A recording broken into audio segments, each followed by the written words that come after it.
Yung ating molding ay yan, 1/2.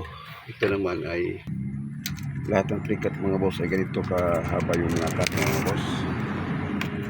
Ito sa unang putol natin ay ito mga boss, natapos na mamasadiyahan mga boss. Yan,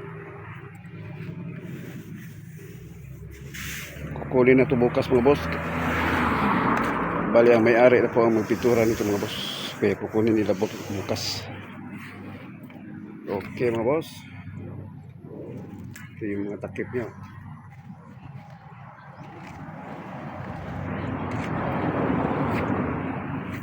At dito naman kami sa malaking bangka ang aming titirahin ngayon boss. Lagyan namin ang lambat.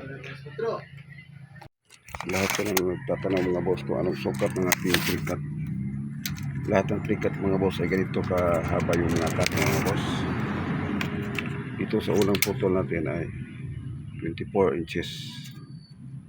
Yan.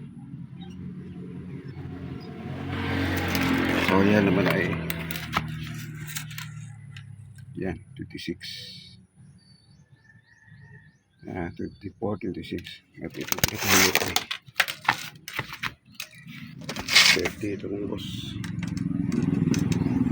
Yan. Bali, ano siya, 36 kasama na yung pamalong ito. Kasi dito lang yung ano niya, kainta. Dito yung dugtong ng ano. Dugtong na ng pamalong at saka yung ating kaskos ilalim. Yan. So ito mga boss, lahat ng trikat ng mga boss ganito.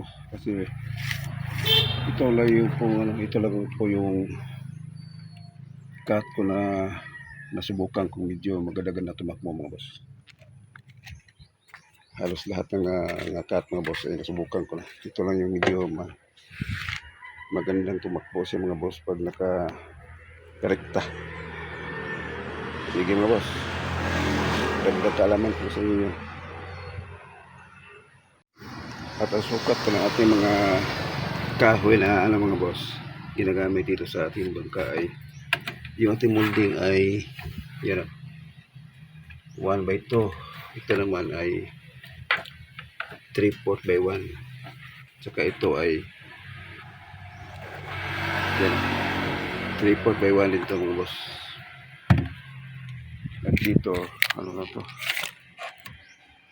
3/4 din to siya mga boss. Ito naman 1/2 yung sa gilid.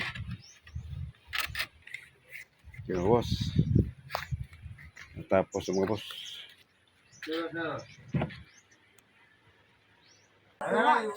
Okay. Mabuhay, good evening everyone.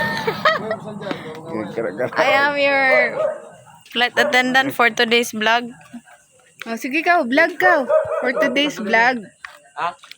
For today's vlog, my dad's carga di bangka my dad made. Bound to what ni ma? Where? Bound to the Dawis.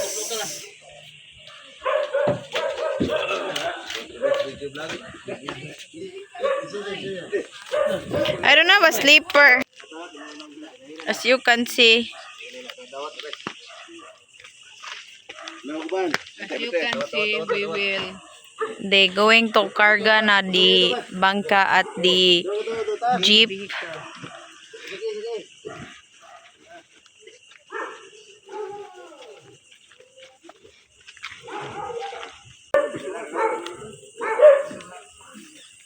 This is bound to